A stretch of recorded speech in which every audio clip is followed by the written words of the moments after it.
همیشه زما تبا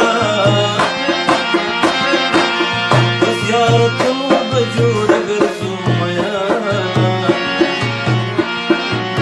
په زیارتونو به جوړه ګرځو میانا عمر د عمرې جانان خوږ دی فرض د پروت وي چې پوښتنې نه ورځمه